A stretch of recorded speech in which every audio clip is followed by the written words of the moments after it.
Hello friends, तो स्वागत है आपका हमारे यूट्यूब चैनल पर हंटर 45 में। तो आज मैं आपको बताने वाला हूँ ओरिजिनल इस बुक की समरी, जो कि बुक लिखी है एडम ग्रैंट जी ने। तो चलिए शुरू करते हैं हमारा video. Chapter number 1, how non conformist move the world. जो एक सबसे ज़्यादा इम्पोर्टेंट टर्म है जो एडम ग्रैंट यूज़ करते हैं वो है वर्ड ओरिजिनल। ओरिजिनल सिर्फ वही नहीं होते जिनमें कोई टैलेंट हो, पैशन हो, कोई मोटिवेशन हो, बल्कि हर कोई ओरिजिनल बन सकता है। एक बेहद मामूली इंसान भी। मगर किसी भी इंसान को ओरिजिनल बनाने के लिए पहले सबसे ज़रूरी चीज़ है कि वो अपना वे ऑफ थिंकिंग चेंज करे, मतलब अपना सोचने का तरीका चेंज करे। ये करने का एक सिंपल तरीका है कि खुद से एक क्वेश्चन पूछे, खुद से एक सवाल पूछे, मैं इस तरह क्यों सोचता हूँ? क्या हर कोई मेरी तरह सोचता होगा, या फिर मैं ही अकेला इस कंक्लूजन पर पहुंचा हूँ? ये सिंपल क्वेश्चन बहुत हेल्पफुल साबित हुआ है जब कभी हमें सोशल नॉर्म पर बेस्ड थॉट्स और आइडियाज़ और इंडिविजुअल और ओरिजिनल आइडियाज़ के बीच डिफरेंस समझना होता है। एक एग्जाम्पल से इसे समझते हैं। अलेक्जेंडर को अपने होम टाउन क्लब से बड़ा प्यार था। उसने वहाँ फुटबॉल खेलना सीखा था और वो रेगुलर अटेंड करता था। उसने अपने रूम को भी अपने फेवरेट क्लब के कलर से डेकोरेट किया था। हालांकि जैसे जैसे वो बड़ा होता गया और उसके दोस्त ट्रैवल की वजह से गेम से दूर होते गए। वैसे तो कभी कोई प्रॉब्लम नहीं आई थी, मगर एक बार अलेक्जेंडर की होम क्लब के सपोर्टर्स के साथ एक फाइट हो गई। बाद में उसे रियलाइज़ हुआ कि ये फाइट किस हद तक डेंजरस हो सकती है, क्योंकि अलेक्जेंडर और बाकी होम टाउन क्लब के फैंस बहुत कम थे और ऊपर से उनके दुश्मन उन पर भारी पड़ सकते थे। बोटल्स, बेट्स और क्या नहीं था उनके पास फाइट करने के लिए। अलेक्जेंडर ने देखा कि कैसे बातों बातों में ही इतनी सिचुएशन इतनी बिगड़ गई थी। जब उसके ऊपर फ्रेंड्स गाली गलौज पर उतर आए, उसके बाद उनके ऊपर बोतलें फेंकनी जाने लगी थी, जिससे बचने के लिए अलेक्जेंडर को भागने तक का टाइम नहीं मिला। वो तो अच्छा हुआ कि उसे कोई चोट नहीं आई, मगर उसके कुछ फ्रेंड्स इंजर्ड हो गए थे। बाद में वे जब घर लौटे तो अलेक्जेंडर ने इसे पूरे इंसिडेंट को गौर किया और इस कंक्लूजन पर पहुंचा कि ये बेमतलब की फाइट थी जिसे अवॉइड किया जा सकता था। अगर वो अपने होम टाउन क्लब को इस तरह से सपोर्ट नहीं करता तो इस फाइट को रोका जा सकता था। लेकिन अनफॉर्चुनेटली उसके बहुत से फ्रेंड इस पीसफुल स्टेट के अगेंस्ट थे और वो फाइट का रिवेंज लेना चाहते थे। उनमें से कोई भी ये तक नहीं सोचना चाहता था कि आखिर इस हेट के पीछे क्या वजह है। पहले तो अलेक्जेंडर को ये बड़ा मुश्किल लगा कि वो इस प्रेशर को कैसे ले, और अपने फ्रेंड्स ऐसे एग्री नहीं कर रहे थे। इसलिए उसके कुछ दोस्तों ने उसके लिए कुछ इंसल्टिंग लिटिल क्राइबेबी या बॉटल फोबिया जैसे निकनेम तक सोच लिए थे। कहने की ज़रूरत नहीं थी कि अलेक्जेंडर ये सब होता देखकर बेहद सरप्राइज था। उसे दुख हो रहा था कि लोग उसकी बात को नहीं समझ रहे, और सबसे ज़्यादा हर्ट करने वाली बात जो थी वो उसके फ्रेंड का बिहेवियर था। लेकिन उसने सोच लिया था कि वो अपने स्टैंड से पीछे नहीं हटेगा, एक इंच भी नहीं। जैसा कि वो खुद से कहता था, उसे पता था कि उसकी बात में सिंपल लॉजिक है। उसका लॉजिक यही था, ये हमारे क्लब है जो हमारे होम टाउन को, अपने छोटे टाउन के लिए हमारे लव को रिप्रेजेंट करता है, जो कि एक अच्छी बात है। तो क्या हमें अच्छी बातों को सपोर्ट करने के लिए बुरी चीज़ें करनी चाहिए? मेरे ख्याल से तो नहीं। उसने अपने फ्रेंड को यह भी कहा कि चीज़ कन्विंस करने की कोशिश की। हालांकि उन्हें कोई फ़र्क नहीं पड़ता था, वे इस बात को लॉजिकली देख ही नहीं पा रहे थे।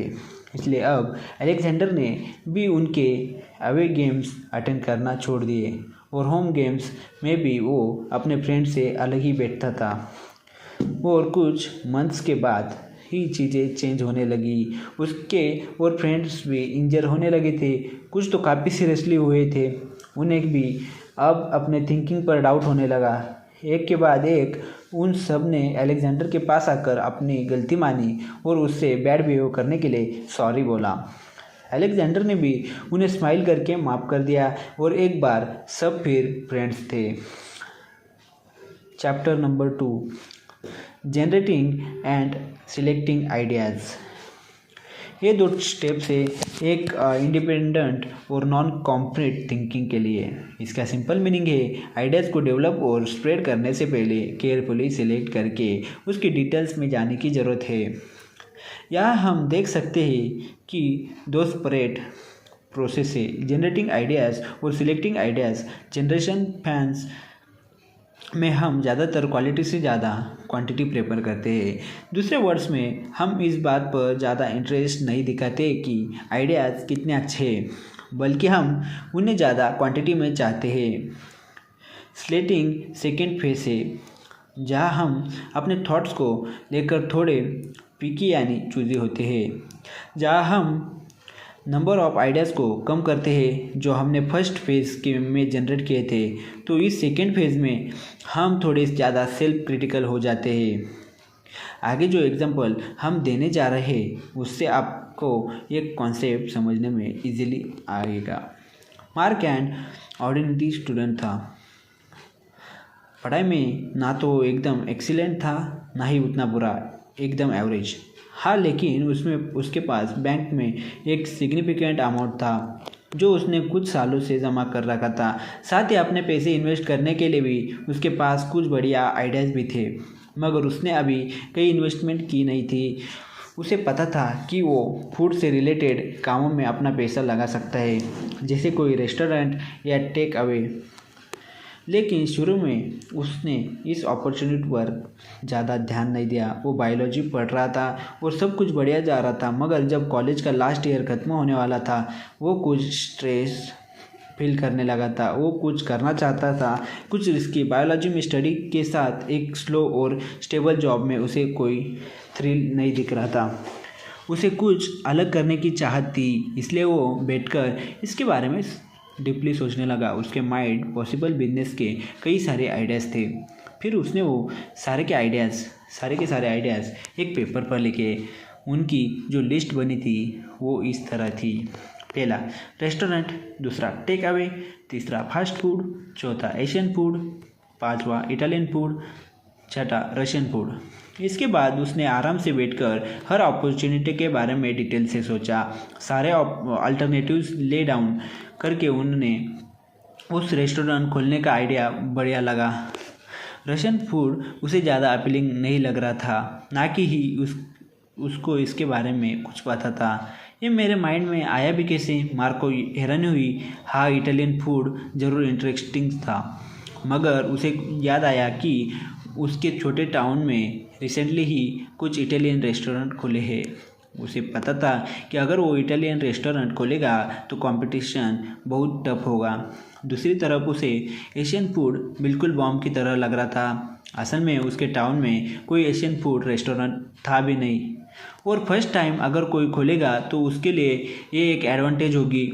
ऊपर से उसे एशियन फूड पसंद भी था और थोड़ी बहुत इसकी नॉलेज भी थी उसे। जब भी कभी वो एशियन फूड खाता था तो अपने स्टाफ वालों से इसके बारे में बात करता था, यहाँ तक कि कुछ इनके इंग्रेडिएंट्स भी शेयर करता था। उसके कुछ एशियन फ्रेंड्स थे। उसे लगा कि उन फ्रेंड्स से इस बारे में थोड़ी एडवाइस ली जाए, और उसके फ्रेंड्स कुछ लोगों को जानते थे जो एशियन फूड रेस्टोरेंट में काम कर चुके थे। और सबसे इम्पोर्टेंट बात थी कि उसे एक शेफ भी मिल गया था जो इस टाइम जॉब को ढूंढ रहा था। अब हम यहाँ देख सकते हैं कि अलेक्जेंडर ने पहले स्टेप में सिर्फ आइडियाज़ लिखे, यानी आइडियाज़ जनरेट किए। उस वक्त उसने उन आइडियाज़ के बारे में कुछ सोचा नहीं, और फिर एक बार जब उसने सारे आइडियाज़ जनरेट कर दिए, सिर्फ तभी उसने हर आइडिया के गुड और बैड एस्पेक्ट एनालाइज किए और इस कंक्लूजन पर पहुंचा कि एशियन फूड रेस्टोरेंट खोलना ही सबसे बेटर रहेगा। Chapter number 3, voicing and championing new ideas. ये नेक्स्ट स्टेप है। अपने आइडिया को डेवलप करने का और उससे बेनिफिट लेने का। वॉइसिंग और चैंपियनिंग न्यू आइडियाज़ का मतलब है कि आप अपने आइडिया को कैसे ट्रांसमिट करते हैं, कैसे उन पर डिबेट करेंगे, कैसे उन्हें क्रिटिक से डिपेंड करेंगे। ये ऑब्वियस है कि एक कॉम्प्लेक्स प्रोसेस है जिसे थोड़े से ज़्यादा प्रोसेस की ज़रूरत है। एडम ग्रांट ये आर्ग्यू करते ही अगर दूसरों को अपने आइडिया के बारे में कन्विंस करना हो तो अपने आइडिया को इतनी थोरोली एनालाइज करो कि आपको उसके गुड और बैड दोनों साइड अच्छे से पता हो। इससे ये होगा कि अगर कोई डिबेट करता भी है तो आप बैड साइड में भी मेंशन कर सकते हैं कि लोगों को दिखा सकते हैं कि आप किसी भी सिचुएशन के लिए वेल प्रिपेयर्ड है, मगर सेम टाइम में आपके पास उससे निपटने के लिए भी कोई बैकअप प्लान होना चाहिए। यह असल में एक प्रेजम्पशन टेक्नोलॉजी है जो पहले ही सोशल साइकोलॉजी के फील्ड में रिसर्च की जा चुकी है। चलो अब इसे प्रैक्टिस का एक अच्छा एग्जाम्पल देखते हैं। हम एक बार फिर से मार्क की बात करेंगे जो अपने छोटे से होम टाउन में एक रशियन रेस्टोरेंट खोलना चाहता था। एशियन कहने की ज़रूरत नहीं थी कि उसका ये आइडिया हर किसी को पसंद नहीं आया, स्पेशली उसकी माँ को ये आइडिया स्टूपिड लग रहा था। अब प्रॉब्लम तो ये थी कि मार्क को अपनी माँ को कन्विंस करना था क्योंकि उसे कुछ फंड्स की ज़रूरत थी और रेस्टोरेंट बिजनेस के बारे में कुछ एडवाइस की भी।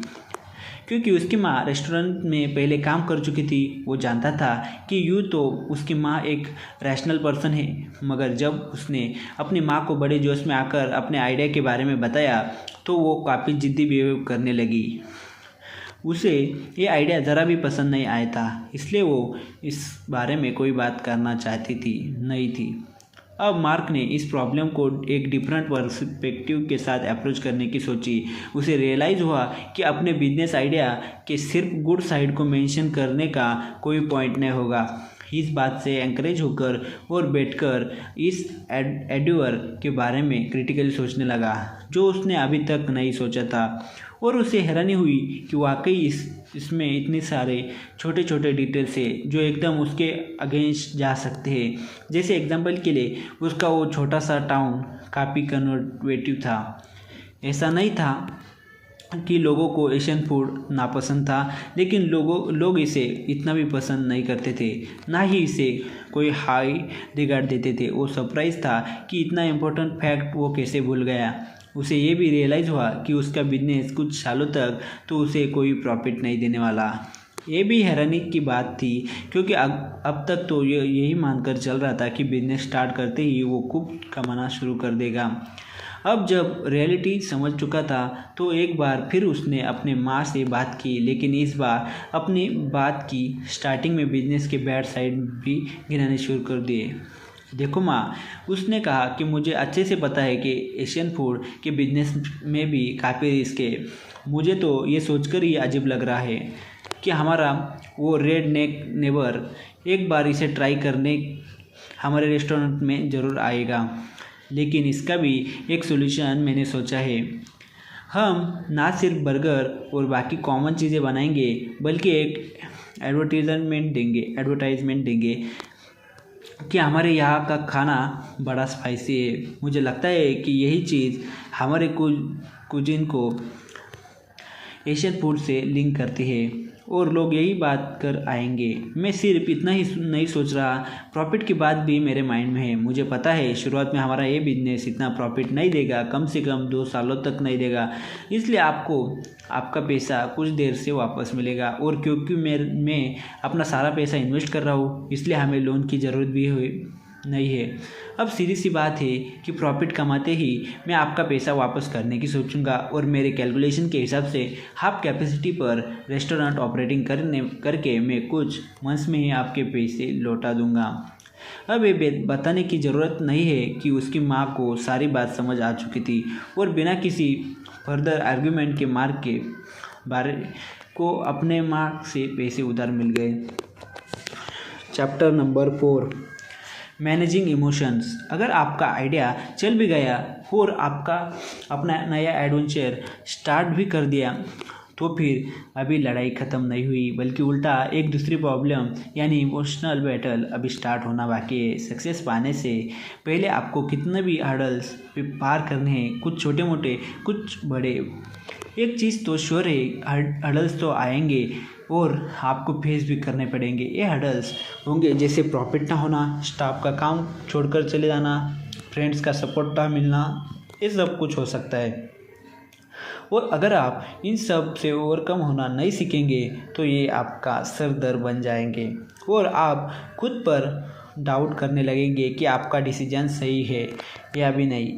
ये बुक आपको यही बात समझाएगी कैसे बायस्ड इमोशनल रेस्पॉन्स की पहचान करके उसे कंट्रोल करें, और सबसे इम्पोर्टेंट बात एक्टिंग आउट के चांसेस कैसे कम करें। लेकिन इमोशनल मैनेज करने का मतलब सिर्फ नेगेटिव इमोशन ही कंट्रोल करना नहीं है, इसमें एंगर कंट्रोल और दूसरों से इंस्पिरेशनल लेना भी इन्वॉल्व है।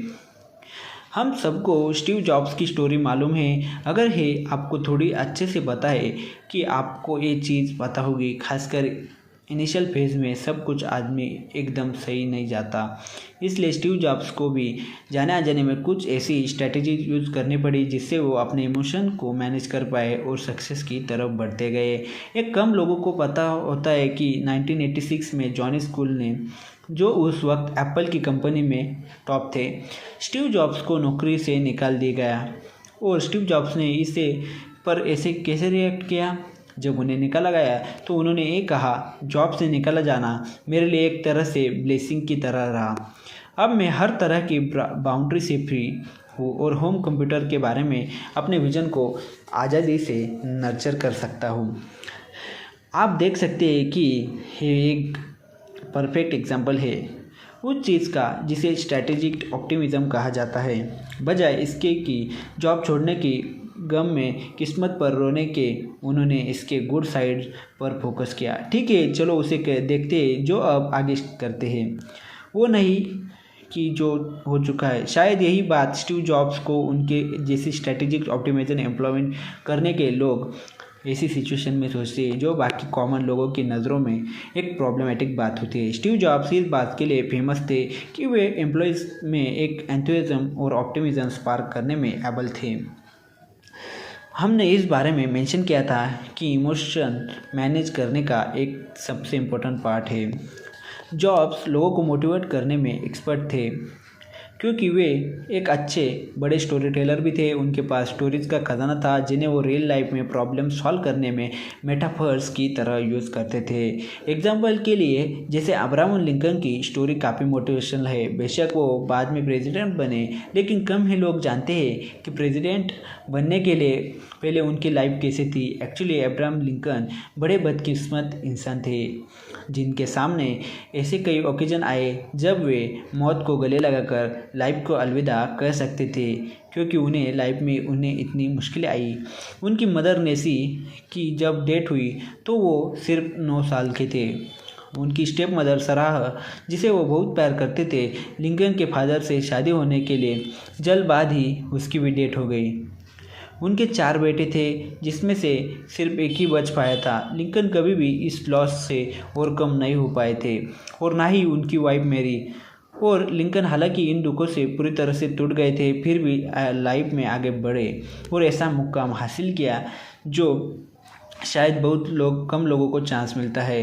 अब्राहम लिंकन की स्टोरी उन बहुत सी स्टोरीज में से एक जिन्हें आप लोगों को सुनकर मोटिवेट कर सकते हैं। कभी भी आपको किसी कॉन्टेक्स्ट और कंसीडर करके ऐसी स्टोरी ढूंढ लानी होगी जो उस सिचुएशन में फिट बैठ सके। अब स्टीव जॉब्स की स्टोरी पर वापस आते हैं। हम बात कर रहे थे कि कैसे स्टीव जॉब्स लोगों को अपनी स्टोरी टेलिंग से मोटिवेट करते थे, लेकिन एक और कार्ड उनके पास था जो था बोलने से भी ज़्यादा सुनना। एक पर्टिकुलर कॉन्फ्रेंस में जा रहे थे, उन्हें पता था कि उन्हें हार्श क्रिटिसिज्म फेस करना पड़ सकता है। उन्हें इंटेंशनली माइक्रोफोन और पब्लिक की तरफ से कर दिया और सिंपली कहा, मैं वही बात करूँगा जिस बारे में आप बात करना चाहते हैं। अब कहने की ज़रूरत नहीं कि सारी क्राउड ये सुनकर कम्प्लीटली सरप्राइज थी। Chapter number 5, creating and managing coalitions. ये लास्ट स्टेप है जो एडम ग्रांट ने मेंशन किया है। जो कि फेरल सिंपल है। कोई भी सक्सेस गेन करने के लिए ये बहुत ज़रूरी है कि लोगों के साथ गुड और स्ट्रॉन्ग रिलेशन रखा जाए। ऐसा मुश्किल ही होता है कि किसी के बिना दूसरों की हेल्प मिले कोई सक्सेस अचीव हुई हो। हमने देखा है कि कैसे स्टीव जॉब्स अपने कलीग्स की ओपिनियन को वैल्यू देता था और उसकी सक्सेस के पीछे एक मेन रीज़न था अपने एनिमीज़ और फ्रेनेमीज़ को पहचानना। इन स्टेप में क्रूशियल हो सकता था। फ्रेनेमीज़ वो होते हैं जो शुरू में आपको प्रेज करते हैं, फिर आपके एबिलिटीज़ पे डाउट करते हैं। असल में ये लोग ओपन एनिमीज से भी बुरे होते। एडम ग्रांट ये भी बताते कि हमें दरअसल अपने एनिमीज से भी बिजनेस डिस्कस करना चाहिए, क्योंकि कई बार इसके फ़ायदे भी निकलते। और एडम ग्रांट के हिसाब से जो लोग कभी हमारे एनिमी रहे वो एक बार अगर फ्रेंड बन जाए तो ज़िंदगी भर दोस्ती निभाते हैं। इससे कंक्लूजन निष्कर्ष यही मिलता है कि तो पहला है, कोई भी ओरिजिनल और नॉन कन्फर्मिस्ट बन सकता है। ये एक ऐसी चीज़ है जो पैदाइशी होती है। अपने लाइफ में आप नॉन कन्फर्मिस्ट बनते हैं, सिंपली ऐसा इंसान जो भीड़ का हिस्सा हो। हालांकि इम्पोर्टेंट चीज़ जानना ज़रूरी है कि हर बार भीड़ का हिस्सा बनना ही कोई बुरी बात नहीं है। हालांकि बगैर सोचे समझे मेजॉरिटी का ओपिनियन कभी एक्सपेक्ट किया जाना चाहिए। पॉइंट 2, आइडिया जनरेट और सिलेक्ट करना। ये दो फर्स्ट स्टेप है कि किसी भी इंडिविजुअल और ओरिजिनल आइडिया को डेवलप करने से पहले ये दो स्टेप अपने चॉइस से नैरो डाउन करके में हेल्प करेंगे ताकि आपको बेस्ट आइडिया मिल सके। पॉइंट 3, न्यू आइडियाज़ की वॉइसिंग और चैम्पियनिंग। जैसा हमने बताया कि अपने आइडियाज़ को ट्रांसमिट करने का ये भी तरीका है, आप अप्लाई कर सकते हैं, क्योंकि दूसरों के बिना सक्सेस पाना ऑलमोस्ट इम्पॉसिबल है। आज नहीं तो कल आपको दूसरों से अपना आइडिया शेयर करना ही पड़ेगा और आप कैसे इसे बेस्ट तरीके से जानना है आपके लिए ज़रूरी है। चौथा, मैनेजिंग इमोशंस।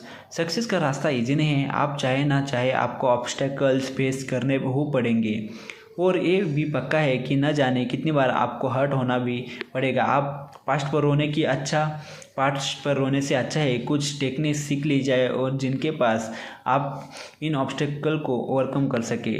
5वां, कोरिलेशन क्रिएट और मेंटेन रहना। हमने ये भी पहले मेंशन किया था जब हमने न्यू आइडियाज़ की वॉइसिंग और चैम्पियन की बात की थी। इस सेक्शन में आप सीख सकते हैं कि क्या हमें अपने एनिमीज़ के साथ भी चीज़ें डिस्कस करनी चाहिए ताकि आपकी उनसे डिबेट हो और नए आइडियाज़ मिल सके, मगर हाँ एनिमीज़ से बचकर रहे। Thank you for watching. आज के लिए इतना ही। वीडियो अच्छा लगा होगा तो लाइक करें, शेयर करें, सब्सक्राइब करें। हंटर को बाय।